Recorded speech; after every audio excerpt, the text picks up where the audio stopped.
¿Qué tal si te dijera que no eres 100% humano? Hay algo que vive contigo y te acompaña a todas horas. Es súper pequeño pero súper importante para tu salud. Estos habitantes viven en equilibrio en nuestro cuerpo y cuando este equilibrio se altera se pueden presentar enfermedades. Pero, ¿cómo llegaron ahí? ¿Para qué sirven? ¿Pagan renta?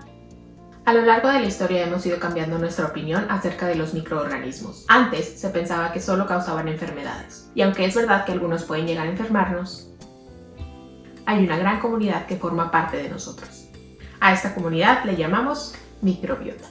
Está en todo nuestro cuerpo, en nuestra piel, en nuestros ojos, en nuestra boca, nariz, pero también se encuentra en el interior. La mayoría de ellos vive en nuestro intestino. Esta comunidad está formada principalmente por bacterias, pero también otros microorganismos como virus, hongos y arqueas. Cerca de la mitad de todas las células de nuestro cuerpo son de la microbiota. ¿Y cómo es esto posible? ¿Por qué nos vemos como humanos entonces?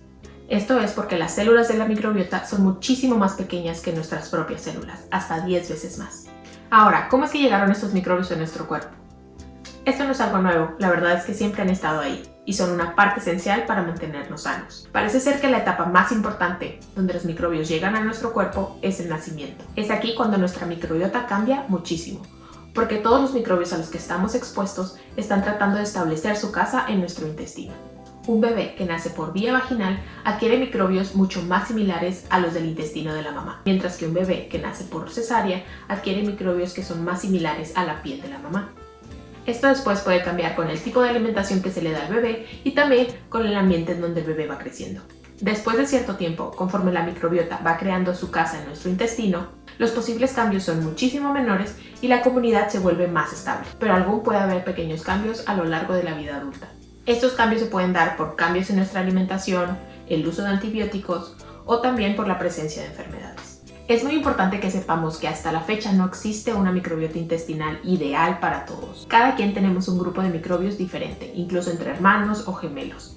Es casi como nuestra huella dactilar. Pero a ver, ¿no está raro que algo externo a nosotros pueda vivir en nuestro cuerpo? Esto es posible porque vivimos con nuestra microbiota en una relación simbiótica.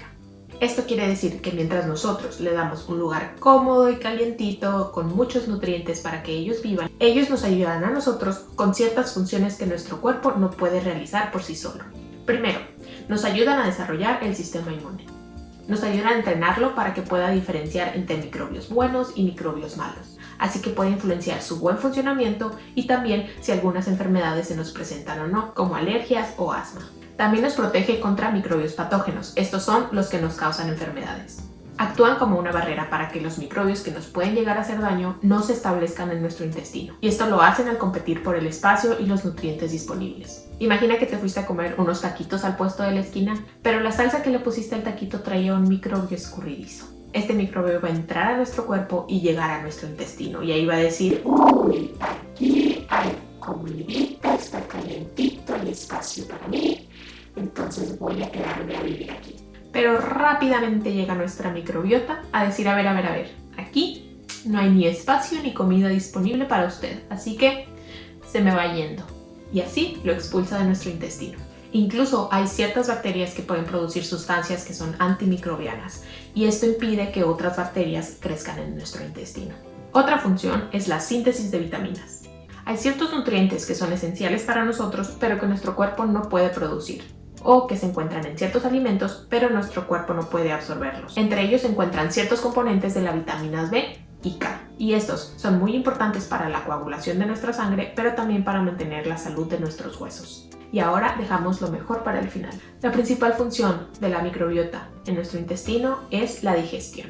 Entre los nutrientes que nuestro cuerpo no puede digerir se encuentran la fibra y otros carbohidratos que llegan hasta nuestro intestino. Y da la casualidad que ese es el alimento preferido de algunas de las bacterias intestinales. Las bacterias digieren estos nutrientes por nosotros y los productos de esa digestión son compuestos que son importantes para nuestra salud. Algunos de ellos pueden producir energía o también tener propiedades antiinflamatorias.